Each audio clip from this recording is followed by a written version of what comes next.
আমতন নদীর খালে ফেলা হচ্ছে নোংরা আবর্জনা, বুঝে যাচ্ছে খাল। নোংরা দুর্গন্ধে থেকেছে এলাকা, দেখেও দেখে না প্রশাসন। আমতন নদী শ্রী শ্রী সারদা দেবীর কাছে ছিল সাক্ষাৎ গঙ্গা নদী, আর সেই নদীর বর্তমান অবস্থা চোখে না দেখলে যেন বিশ্বাস হয় না।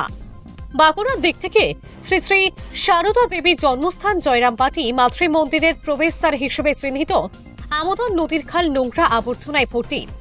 স্থায়ী ড্যাম্পিং গ্রাউন্ড না থাকায় নোংরা আবর্জনা ফেলে বোঝানো হচ্ছে খাল।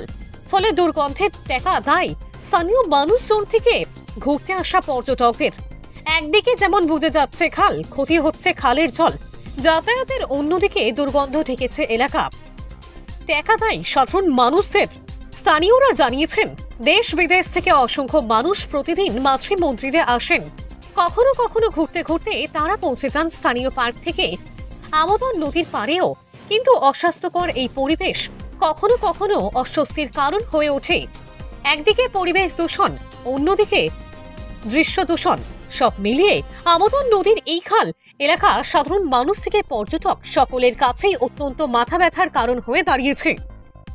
এ বিষয়ে কতুলপুর পঞ্চায়েত সমিতির সহসভাপতি মলয় বাগকে প্রশ্ন করা হলে তিনি বলেন, বিষয়টি আমাদের নজরে আছে, খুব দ্রুত এ বিষয়ে প্রয়োজনীয় পদক্ষেপ নেওয়া হবে বলে তিনি আশ্বাস দেন।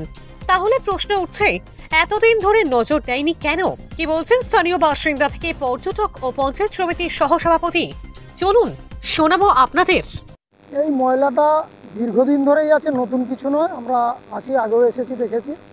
এটা প্রশাসনের কাজ বা এখানের যারা কর্তৃপক্ষ আছেন তাদের এটা দায়িত্বের মধ্যে পড়ে। এটা দূষণ ছড়াচ্ছে এবং তার সাথে একটা দৃশ্য দূষণও হচ্ছে। এটা এত পবিত্র জায়গা, মানুষ বেড়াতে আসেন বা বিভিন্ন কাজেও আসেন, কাজের সূত্রে এসে এখানেও বেড়াতে আসেন, ভ্রমণ করতে আসেন। এইটা অবশ্যই পরিষ্কার হওয়া উচিত। এই এক কথায় উত্তর এটা। দেখুন, এখানে এটা মাতৃ মন্দিরই মা সারদা দেবীর স্থান। এখান থেকে দূর দূরান্ত থেকে অনেক পর্যটক আসে এখানে পিকনিক করতে বা বেড়াতে। হ্যাঁ, তো এখানে এই আবর্জনাগুলো পড়ে থাকলে ওনারাও অসুবিধা হয় এবং আমাদেরও যাতায়াত করতে যে দুর্গন্ধ, এগুলো খুব খারাপ জিনিস। তাই এখানে না ফেললে খুব ভালো হয়। এই আবর্জনাটা একটা প্রপার ওয়েতে যদি ওয়েস্ট করে বা কোনো একটা ডাম্পিং ইউনিট তৈরি করে, তাহলে জিনিসটা ভালো হয়। কারণ এখানে অনেক টুরিস্ট আসে, তো দেখতে এতটা খারাপ লাগে না। হ্যাঁ, এটা আমাদের নজরে আছে। যে দেখতে পাচ্ছি আমরা ওখানেতে কিছু নোংরা জিনিস ওখানে পড়ে থাকছে এবং দুর্গন্ধ ছাড়ছে। আমরা পঞ্চায়েত এবং পঞ্চায়েত সমিতির মাধ্যমে আমরা বার্তা অলরেডি দিয়ে দিয়েছি এবং যারা ফেলছেন তাদের কাছে আমরা বলবো যেন ওখানে না ফেলে নির্দিষ্ট জায়গা করে দেওয়া হবে পঞ্চায়েত সমিতি এবং পঞ্চায়েতের মাধ্যমে।